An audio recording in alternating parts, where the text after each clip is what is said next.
कासगंज के सिद्धपुरा में हुआ बीजेपी कार्यालय का उद्घाटन। मौके पर कई दिग्गज नेता रहे मौजूद। सपा पर लगाया परिवारवाद का आरोप।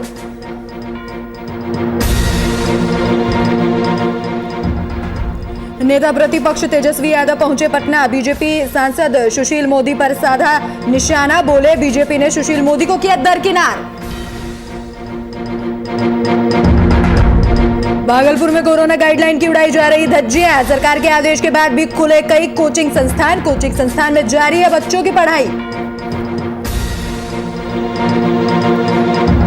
और छपरा कोर्ट में क्लाइंटों के आने पर प्रतिबंध। अधिवक्ता और मुवक्किल के बीच नहीं होगी मुलाकात। वकीलों ने किया आदेश का विरोध।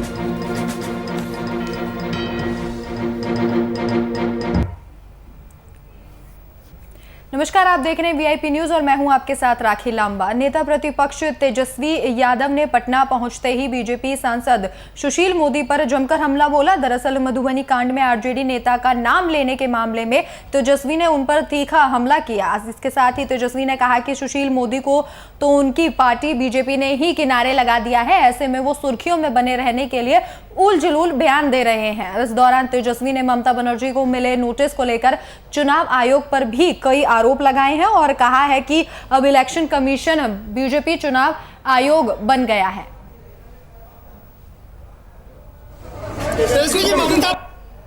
तो अनर्गल बयान देने में माहिर है। मधुबनी के मामले में भी जो उन्होंने ट्वीट किया उसका क्या हुआ वो आप सब लोग जानते हैं। जहाँ तक बात ऐसी बातें अगर शिवसेना जी करते हैं तो कोई मतलब ही नहीं है। वो आउट ऑफ सीन है। बिहार बीजेपी ने उनको दरकिनार कर दिया है। अब वो उल्टी सीधी बात करके केवल न्यूज में बने रहना चाहते हैं।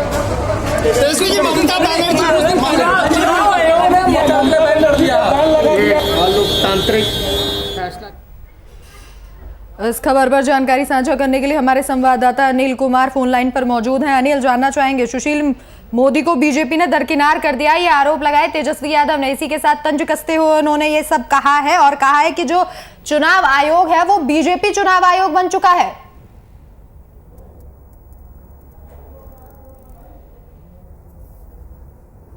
अनिल, क्या आप हमें सुन पा रहे हैं? चलिए संपर्क साधने की कोशिश करेंगे। तो नेता प्रतिपक्ष तेजस्वी यादव पटना पहुंचे जहां उन्होंने बीजेपी सांसद सुशील मोदी पर जमकर हमला बोला और उन्होंने तंज कसते हुए कहा कि बीजेपी ने सुशील मोदी को दरकिनार कर दिया है। इसी के साथ बंगाल में चल रही राजनीतिक उठापटक पर उन्होंने बोला कि जो इलेक्शन कमीशन है वो पूरी तरीके से बीजेपी इलेक्शन कमीशन बन चुका है।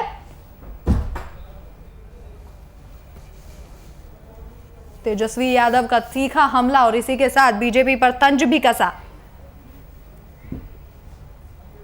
तो वहीं बिहार सरकार द्वारा जारी गाइडलाइन की लोग जमकर धज्जियां उड़ा रहे हैं। ताजा मामला भागलपुर के सुल्तानगंज का है जहां भागलपुर मैथमेटिक्स क्लासेस कोचिंग संस्थानों की ओर से लगातार कोविड-19 की गाइडलाइन की धज्जियां उड़ाई जा रही हैं और कोचिंग संस्थान में बच्चों की पढ़ाई धड़ल्ले से जारी है। वहीं मैथमेटिक्स क्लास के निर्देशक सुधांशु कुमार ने कहा कि हम जेल जाने के लिए तैयार हैं लेकिन कोचिंग सेंटर बंद नहीं करेंगे। तो एक तरफ बिहार सरकार ने आदेश दिए हैं कि सभी शिक्षण संस्थान जो बंद रहेंगे, वहीं दूसरी तरफ इस तरीके की तस्वीरें सामने आ रही है। भागलपुर का ही पूरा मामला है जहां पर सरकार के आदेशों की जमकर धज्जियां उड़ाई जा रही हैं और बच्चों को कोचिंग संस्थानों में पढ़ाई के लिए बुलाया जा रहा है। तो भागलपुर में मैथमेटिक्स क्लासेस जो है वो लगातार जारी है और बच्चों से पढ़ाई करवाई जा रही है और ये तस्वीरें कोरोना को निमंत्रण देने की तस्वीरें हैं। तो इस खबर पर जानकारी साझा करने के लिए हमारे bureau chief Rajiv Pandey phone line पर मौजूद है। राजीव जी, जानना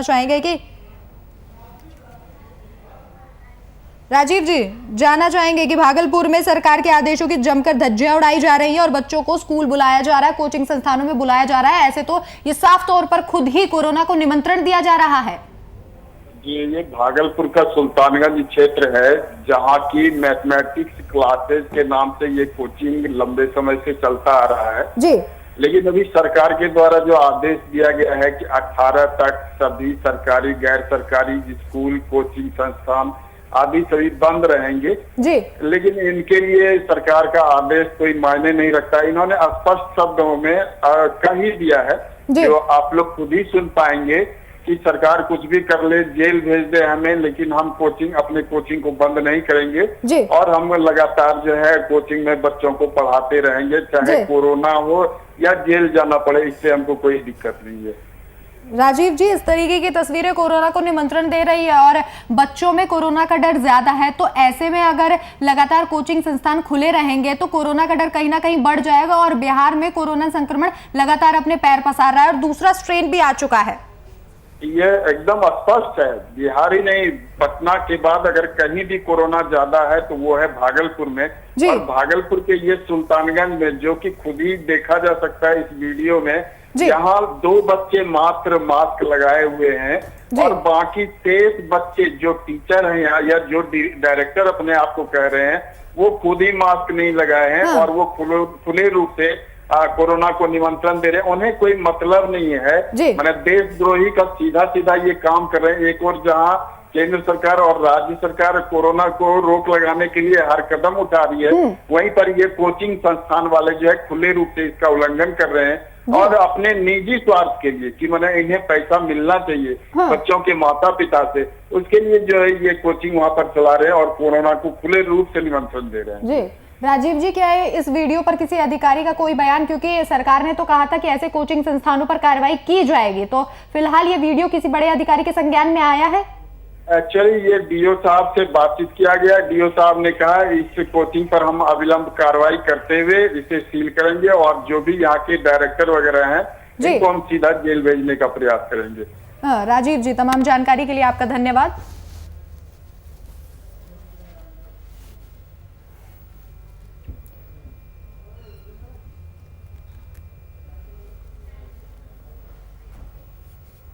छपरा कोर्ट के आदेश के बाद आज से कोर्ट परिसर में मुवक्किल के आने पर प्रतिबंध लगा दिया गया है, जिससे वकील और क्लाइंटों के बीच मुलाकात पर परेशानी लगातार बढ़ गई है। फिलहाल कोर्ट ने अभी वर्चुअल ही चलेगा और वहीं इस मामले से नाराज विधि मंडल महामंत्री के रवि रंजन सिंह ने कहा कि जब वकीलों और क्लाइंटों की मुलाकात नहीं होगी तो न्यायालय का कार्य कैसे पूरा होगा।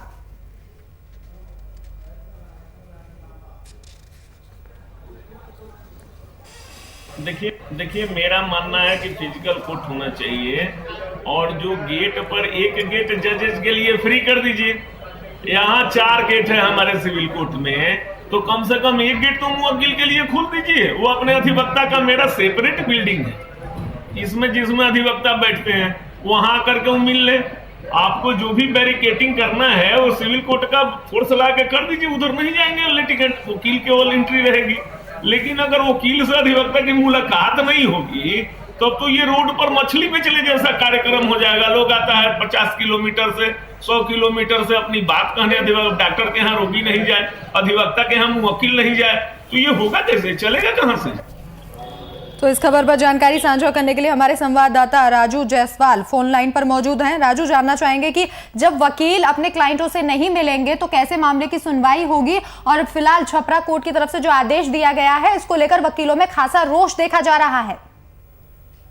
स्वाभाविक सी बात है कि वकील तो वही बात रख पाएंगे जो उनके क्लाइंट कहेंगे। जब क्लाइंट से उनकी मुलाकात नहीं होगी, क्लाइंट को लेकर मिल नहीं पाएंगे तो अपनी बात कहाँ से रख पाएंगे उनके। तो उन्हें आर्थिक और दोनों तरफ से उनकी नुकसान हो रही है जी, और इसीलिए वो वकील में खासा उनको तनाव में है और आक्रोश में उनमें देखी जा रही है जी। राजू, वहीं सवाल ये भी है कि वर्चुअली आप कामकाज पूरा तो कर सकते हैं, लेकिन जो मुलाकात के बाद बातचीत होती है वो कैसे पूरी होगी, और न्यायालय का जो काम है, कोर्ट का काम है, वो तो लंबित पड़ा रहेगा और इस दौरान जितने भी मामले हैं उनकी सुनवाई तो लगातार फिर ठंडे बस्ते में जाती रहेंगी। हाँ, यही बात है। यहाँ के महामंत्री रवि रंजन सिंह ने कहा कि ये तो कागज तक कोर्ट चलाने वाली जैसी बात हो गई, या तो क्लाइंट को आने दे या फिर ना आने दे। अगर नहीं आने देंगे तो फिर वकील साहब आके क्या करेंगे अकेले। बिल्कुल, वकील तो बात अपनी क्लाइंट की रखती है जी, वकील अपनी बात कुछ कहते नहीं है जी। राजू, कोई बीच का रास्ता निकालना बहुत जरूरी होगा जिससे कोरोना की गाइडलाइंस का पालन कर सके और जो वकील हैं और जो क्लाइंट है वो आपस में बातचीत कर सके। फिलहाल इस तमाम जानकारी के लिए आपका धन्यवाद। तो छपरा कोर्ट के आदेश के बाद आज से कोर्ट परिसर में मुवक्किल के आने पर प्रतिबंध लगा दिया गया है। अब क्लाइंट और वकील आपस में मुलाकात नहीं कर सकते, यह आदेश दिया गया है। कासगंज के सिद्धपुरा में बीजेपी कार्यालय का उद्घाटन किया गया। इस दौरान बीजेपी के कई दिग्गज नेता यहां मौजूद रहे और वहीं विपक्षी पार्टियों पर सभी नेता जमकर बरसे। इस दौरान क्षेत्रीय विधायक ममतेश शाक्य ने समाजवादी पार्टी पर निशाना साधते हुए पार्टी पर परिवारवाद की बात कही।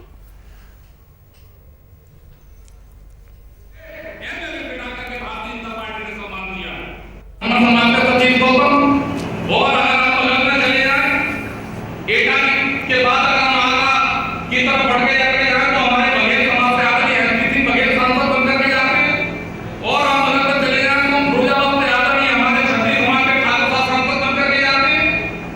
लेकिन जब समाजवादी पार्टी की बात आती है, संसद में टिकट बंटवारे की बात आती है, तो उनकी जात विशेष के सांसद चाहे कन्नौज हो, चाहे मैनपुरी हो, चाहे फिरोजाबाद हो, और चाहे एटा हो, और चाहे बदायूं हो, सब जगह से केवल उन्हीं की एक समाज का आदमी प्रत्याशी करके समाजवादी पार्टी करती है। इतना ही नहीं, जब एटा एमएलए के चुनाव में जब प्रत्याशी को चयन होता है तो एटा विधानसभा में उन्हीं के समाज का लेकर के जाओ।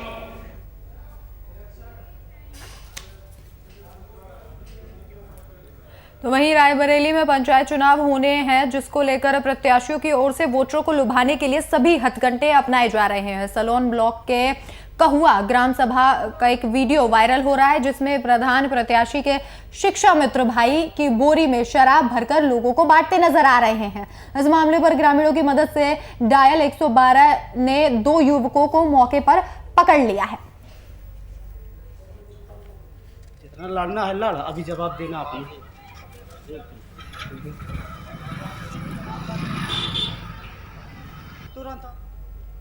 तो वहीं मध्य प्रदेश के अनूपपुर में SECL सोहागपुर क्षेत्र में वैक्सीनेशन का काम लगातार जारी है।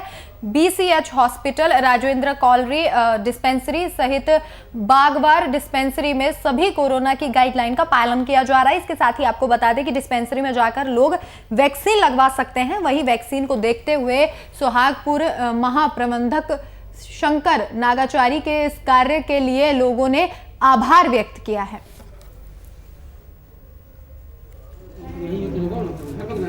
शंकर नागाचारी जी द्वारा जो प्रयास किया गया है, SECL के सभी डिस्पेंसरियों में जो ये सुविधा दी गई है, लोग बहुत आसानी से टीका लगवा रहे हैं और सोशल डिस्टेंसिंग का पालन करते हुए सभी लोग टीका लगवा रहे हैं। डॉक्टर की टीम भी बहुत अच्छा व्यवहार कर रही है और टीका लगाने के बाद भी जिनको टीका लग जा रहा है उन्हें बहुत अच्छी तरह से इस कोविड-19 के टीके के बारे में समझाया जा रहा है।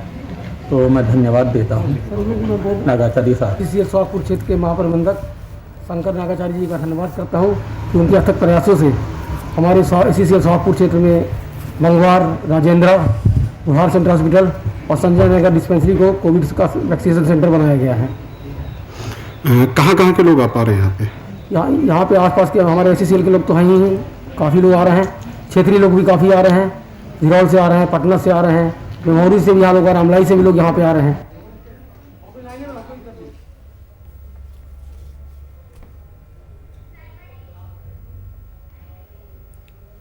पलामू के मेदिनीनगर शहर के कई जगहों पर एरोबिक बायो कंपोस्टर मशीनें लगाई गई हैं, जिसका उद्घाटन मेयर अरुणा शंकर और नगर आयुक्त दिनेश प्रसाद ने किया। वहीं एक बायो कंपोस्टर में 200 घरों का गीला कचरा लेने की कैपेसिटी है और इससे 20 से 25 दिनों में जैविक खाद बनाई जाती है।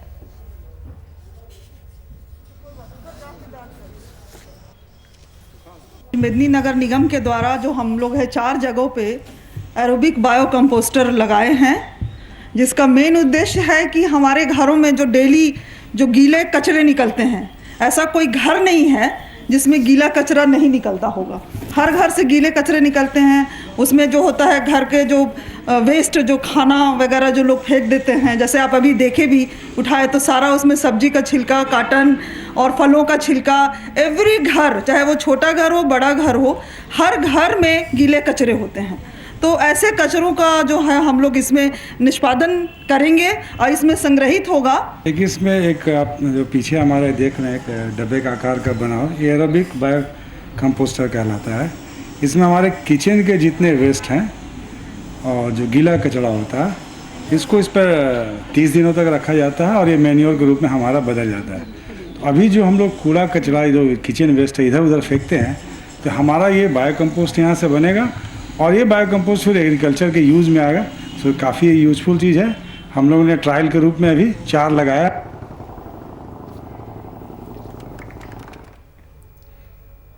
तो वहीं बोकारो जिला के दुगदा थाना क्षेत्र से छेड़खानी का मामला सामने आया है। आपको बता दें कि सरस्वती शिशु विद्या मंदिर के प्राचार्य पर 2 छात्राओं के साथ छेड़खानी का आरोप लगा है। वहीं इस घटना को लेकर ग्रामीणों में आक्रोश देखने को मिला। वहीं इस मामले को दुगदा थाना पुलिस और चंद्रपुरा थाना पुलिस सहित झरिया ओपी इंस्पेक्टर ने गंभीरता से लिया। दरअसल पूरा मामला छेड़खानी का है, जिसमें 9वीं की छात्रा को प्रैक्टिकल के लिए बुलाया गया और छेड़खानी की गई, ये आरोप लगा है और फिलहाल पुलिस इस पूरे आरोप की जांच में जुटी हुई है।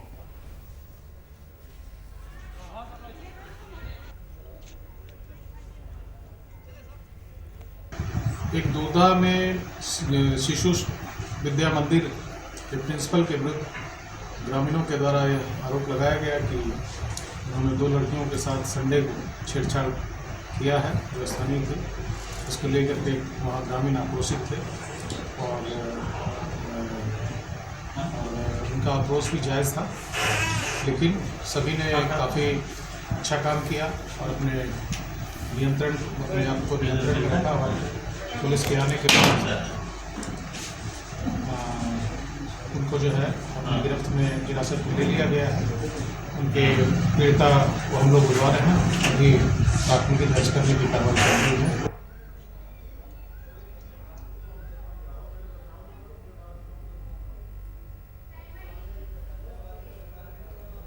किशनगंज के बहादुरगंज ब्लॉक से टीचर्स के साथ अभद्रता करने का मामला सामने आया है। दरअसल पूरा मामला उत्क्रमित मध्य स्कूल देवोत्तर बिरनिया का है, जहां एक प्रधान शिक्षक पर आपत्तिजनक हरकत का आरोप लगाया गया है। वहीं इस मामले पर दोनों शिक्षिकाओं का कहना है कि वो प्रधान शिक्षक से अवकाश मांगने के लिए गई, जहां प्रधान शिक्षक ने डर्टी हरकत से परेशान होकर शिक्षिकाओं ने जिला शिक्षा पदाधिकारी से कार्रवाई की मांग की है। इसके साथ ही प्रधान शिक्षक के हरकत से परेशान होकर उन्होंने शिक्षा पदाधिकारी को लिखित आवेदन लिखकर न्याय की गुहार लगाई है। वहीं मामले की गंभीरता को देखते हुए जिला शिक्षा पदाधिकारी ने मामले की जांच के आदेश दिए हैं।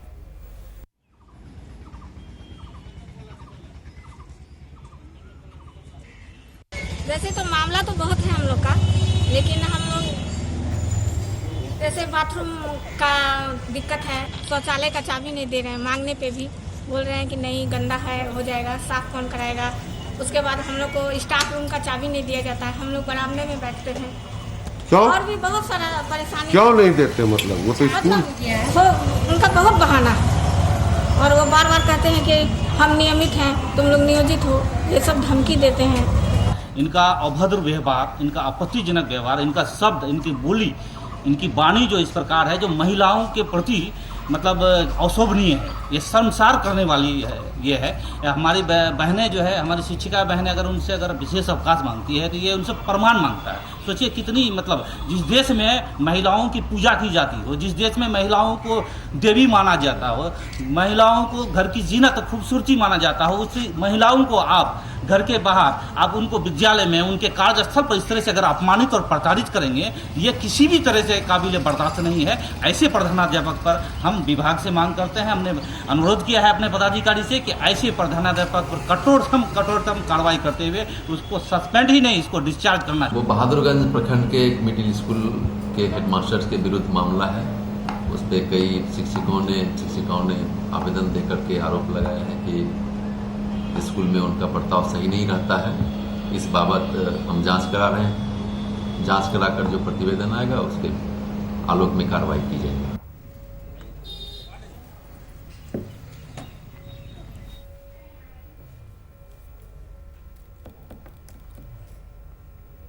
यूपी में पंचायत चुनाव को लेकर तैयारियां लगातार जारी हैं। वहीं प्रत्याशी अपनी जीत के लिए जतन करने में जुटे हुए हैं। इसी कड़ी में रायबरेली में भी पंचायत चुनावों का मतदान 15 अप्रैल को होना है, जिससे आज प्रत्याशियों के प्रचार का आखिरी दिन है और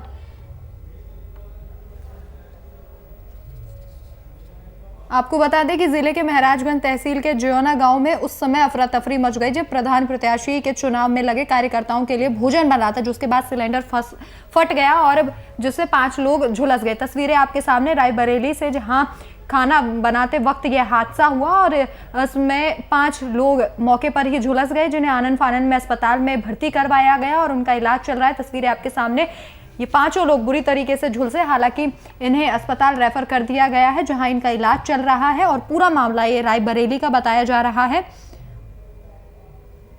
और प्रधान प्रत्याशी के चुनाव में लगे कार्यकर्ताओं के लिए जो प्रचार प्रसार कर रहे थे, वो कार्यकर्ता वहां भोजन बना रहे थे और उसी वक्त वहां सिलेंडर फटने से हादसा हो गया, जिसमें 5 लोग गंभीर रूप से घायल हो गए और जिन्हें मौके से अस्पताल पहुंचाया गया जहां उनका इलाज चल रहा है।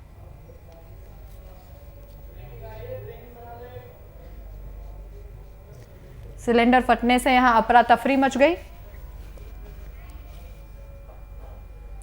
शाहजहांपुर के थाना आरती मिशन के अहमदपुर रेती में एक युवक ने आत्महत्या कर ली। मामला प्रेम प्रसंग से जुड़ा हुआ बताया जा रहा है। दरअसल मृतक की पत्नी का गांव के ही एक युवक से प्रेम प्रसंग चल रहा था, जिसे मृतक द्वारा पत्नी को समझाने की कई बार कोशिश की गई। फिलहाल पुलिस पूरे मामले की छानबीन में जुटी हुई है।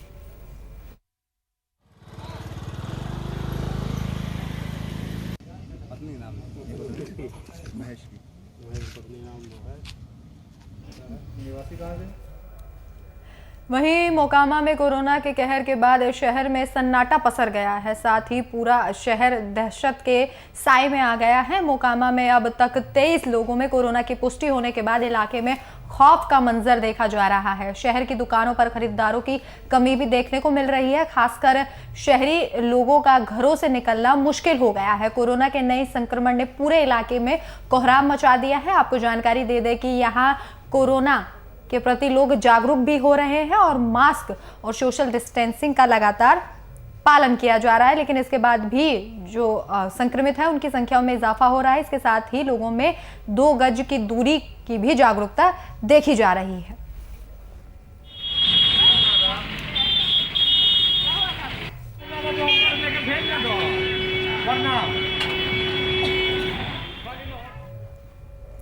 वहीं 2 दिन बीत जाने के बाद भी हरमू मुक्तिधाम का खराब बर्नर नहीं बनाया जा सका है। इसके लिए दिल्ली से इंजीनियरों को भी बुलाया गया था, लेकिन उन्हें भी कामयाबी नहीं मिल पाई। हाल ये है कि अब प्रशासन के लिए शवों का अंतिम संस्कार करना मुश्किल हो गया है। आनन फानन में जिला प्रशासन की तरफ से लगभग 52 शवों को अंतिम संस्कार कल देर रात तक बड़ा घाघरा के स्वर्ण रेखा घाट पर किया गया। यहाँ रांची नगर निगम ने शव को अंतिम संस्कार के लिए लकड़ी का इंतजाम कर दिया। इसके लिए स्वर्ण रेखा घाट पर रांची नगर निगम ने घाट पर जनरेटर का इंतजाम कर लाइटनिंग भी लगा दी। वहीं दूसरी तरफ लगातार हो रही मौत के कारण मोर्चरी में शवों की संख्या बढ़ती जा रही है। वहीं इस पूरे मामले में जिला प्रशासन की तरफ से अभी तक कोई आधिकारिक बयान सामने नहीं आया है।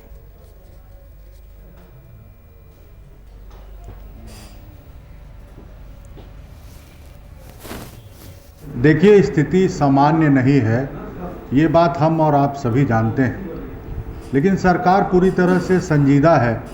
और आपने देखा होगा कि जो दवाइयों की आपूर्ति है, जो वैक्सीन की आपूर्ति है, इसको लेकर के हमारे स्वास्थ्य मंत्री ने केंद्रीय स्वास्थ्य मंत्री से वार्ता करके इसका समाधान करने का प्रयास किया है।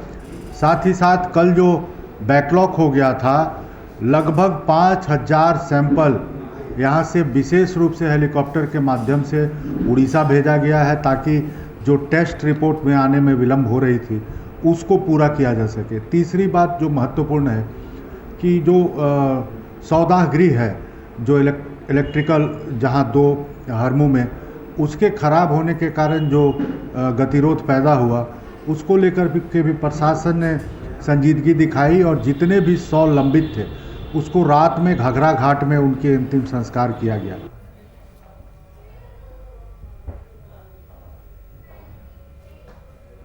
तो वहीं मधुपुर उपचुनाव को लेकर राज्य की राजनीति गरमाई हुई है। सत्ता पक्ष हो या विपक्ष, दोनों ही पार्टियों के नेता मधुपुर का दौरा लगातार कर रहे हैं। इसी दौरान आरोप प्रत्यारोप का सिलसिला भी जारी है। इसी कड़ी में गोड्डा सांसद निशिकांत दुबे ने सीएम हेमंत सोरेन पर जमकर हमला बोला। उन्होंने सीएम पर चुनाव को प्रभावित करने का आरोप लगाया। इसके साथ ही गंगा पर हेमंत सोरेन की टिप्पणी को लेकर कहा कि हेमंत सोरेन ने गंगा मां पर टिप्पणी कर हिंदुओं की आस्था को चोट पहुंचाई है।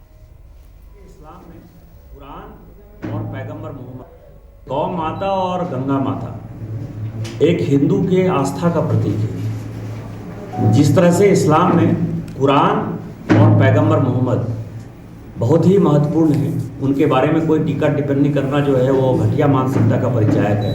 उसी तरह हम मानते हैं हिंदू धर्म में गौ माता के बारे में, गंगा माता के बारे में कोई टिप्पणी करना। तो फिलहाल इस वक्त के बुलेटिन में मेरे साथ इतना ही। देश और दुनिया की तमाम बड़ी खबरों के लिए देखते रहिए VIP न्यूज़। नमस्कार।